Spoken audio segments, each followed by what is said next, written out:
Okay, Tin, ambitious video today. It's 2-in-1. I know, very exciting. It's all about Portugal, what we take and where to stay. So there you go, 2 videos in 1. Lots of great information, hey Norm? We hope so. But before we start, I see you have a Beatles t-shirt. Yeah, got a Beatle Wow. t-shirt, Abbey Road logo here, going across the zebra crossing in Abbey Road. Looks Got a awesome. question for you, Tin. What's that, Norm? Does this t-shirt make me look fat? Absolutely not. Correct answer. Let's get on and share what we take to Portugal to make our trip a little bit nicer, cozier and friendlier. I am going to start with our number 1 favorite item, Norm, which has to be this little guy. And this is our wonderful portable travel light. We take it everywhere with Yeah. us. We take it to our trailer. Yeah. And the nice thing about it is it's rechargeable, it's lightweight, and we just put it in our carry-on and take it with us. Great. Because a lot of the Airbnbs and hotel rooms don't have lamps, believe it or not. A lot of them just have overhead lights, which in an evening can be really strains your eyes. And Bit harsh and not sort of homely, hey? that's right. So Yeah. basically, we take the lamp with us. If they have lamps, then we don't use it. No. But there's, it's a great solution. Yeah. We've used it a lot, haven't we? We have. The other thing that we take with us, because we're kind of TV addicts, is we take our Amazon Fire Stick. And the nice thing about that is that in most hotels, we've just been to Myrtle Beach, we were able to put the Fire Stick into the TV through the HDMI, and basically we're able to watch the shows that we're following. And the nice thing about Portugal is that you can take that with you, and then through the miracles of VPNs, you can change your location using NordVPN.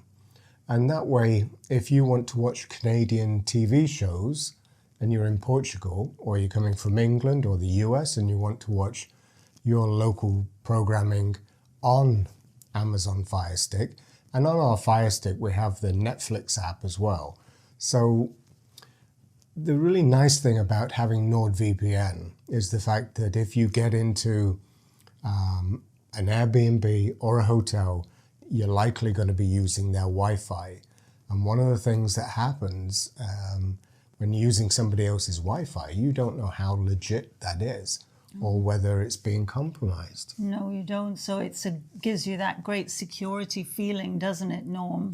Especially as there's common attacks like Man in the Middle, where the internet provider has put up a bogus internet just to harvest data from guests that are staying in hotels, cafes, Airbnbs. So we always use NordVPN, and what we're offering through our link is if you subscribe to NordVPN, they will give you 4 free months. Yeah. And best of all, there's a... Money back guarantee, so you can't go wrong. So thanks to NordVPN for helping us have an enjoyable time in Portugal Yeah. with our Amazon Fire Stick. There's a funny one coming up. Well, we think this is incredibly funny. Are there any tea drinkers in the audience? Well, there's definitely one over here on this side of the camera. I drink so much tea. So what do hotel rooms really don't have these days? And that is a kettle. Courtesy of Amazon, you can get travel kettles. Yeah. Some expand and go up Yeah. like an accordion. Yeah, and some can go really, really flat, can't they, Norm? So you can take that in your carry-on. Why did we come across having tea kettles? Because we do go in a number of hotel rooms and they will have a kettle. Yeah. Or mainly in America, what we find is that if you want to drink tea, you've got to use a coffee maker. So you get tea that tastes of coffee. So anyway, hotel room kettles. You should Google it. It will entertain you for hours. But we will tell you the funny story when we were looking for one. And that was one of the main reasons to have your own kettle, is because one of the biggest things that people do in their kettle, in their hotel, is boil their underwear in it. And we were like, what?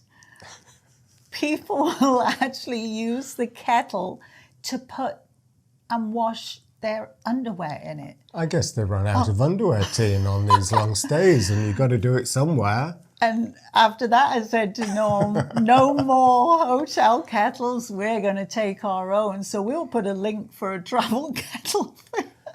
It's just one of those things that, maybe it's urban legend or not, but there's a whole internet subject on it. Please Google it. The other thing that we take to make things homely, because we're going to be away 2.5 months. It's a long trip, this one. Some family photos. Yes. So we can't forget what our kids look like. It just gives you that nice little feeling. Take maybe 4 or 6 of your favorites with you. We have dollar store frames because they're plastic. They weigh next to nothing. And if you just get a 4x6 picture, you can get some of these frames, half a dozen, put your pictures in them, and then you can stand them around the room. Yeah. And it feels more like home. It's a great idea, isn't it? It really is. And I think one of the next best things, particularly because Norm does all the cooking most of the time, is take an egg flipper. You will be surprised at how many places we go do not have a little flipper thing for our fried eggs or even cooking meat or anything. Or fish.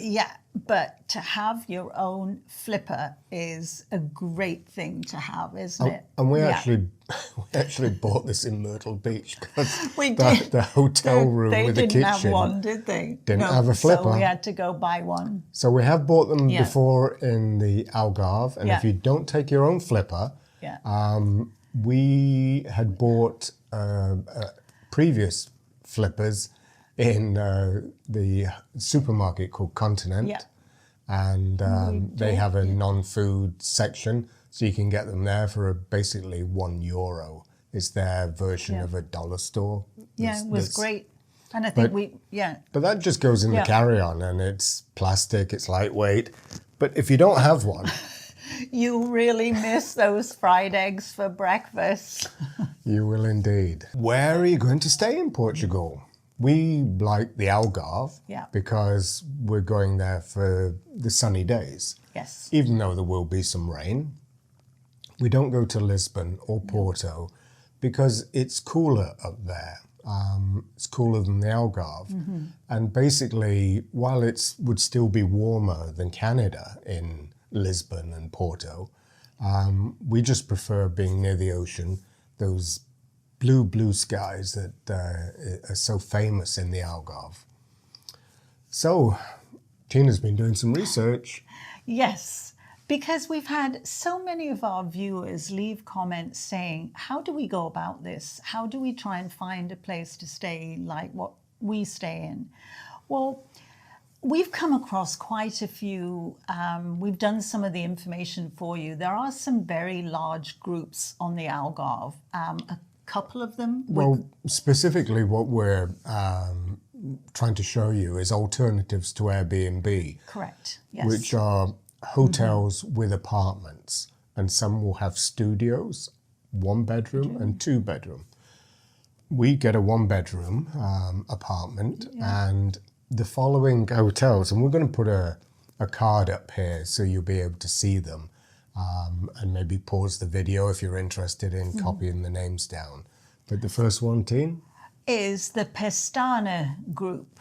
They're quite a large group and they have quite a lot of hotels, probably literally about 4 or 5 around the Alvor region. Yeah. And then they have some in Albufeira and further along the coast. So they are quite a large group. And another one is the Luna group that has the Luna Solacue and hotels like that. they have about 6 or 8 in the Algarve. They do. They have them in Albufeira. They have some in Villamora too. They do indeed. So we do find a lot of these on booking.com. Yeah. You can filter the results to have a kitchen included in the hotel searches. And that way it weeds out a lot of the hotel rooms that aren't there. And one last tip for you, and we hope that you're getting some really good value out of our videos. And if you are, we'd really appreciate a thumbs up and hit that subscribe button for us. But do you have an early morning flight from Faro Airport to go home? We do. We do. Our flight takes off at 8 in the morning. It's very early. Yes. Back to Canada. And we're going to be in the middle of the Algarve, Albufeira area. You may even be in Lagos or Alvor. Yeah. It's a long drive to the airport, and you're meant to be there at least 2 hours before your flight, possibly 3. So you can be about an hour and a half to 2 hours away from the airport, can't you, Norm? You can. Yeah. So there is a new airport, a new hotel at the airport, and the advantage to it is it's walkable from the hotel to the terminal on sidewalks, pavements, so you can drag your carry-on behind you or your luggage. Or your luggage, yeah. We just have carry-on. This is the first year that we're going to be doing that, isn't it, Norm? Because the hotel is new, but we think that would take away a lot of the stress of getting to the airport before your early flight back home. And it's next door to Pingo Doce, which is pretty handy because we're hoping that they will have some ready-to-eat meals because this hotel doesn't have a restaurant. Do we know the name of the hotel? No, but we could find out and put it in the description, couldn't we? Well, we have been racking our brains to try and remember the name of this hotel because we're booked into it the night before our flight. So it's in Faro, and come on, Teen, you got a better memory than me. I'm getting old. And it's Hotel 3K at Faro Airport. So if you have that early morning flight, there's a solution for you. Get there the night before, and it would take a lot of the stress and worry away, and that's why we're doing it. Yes. So we hope that everybody's keeping well. And staying safe. And until the next time. Bye-bye. Bye-bye.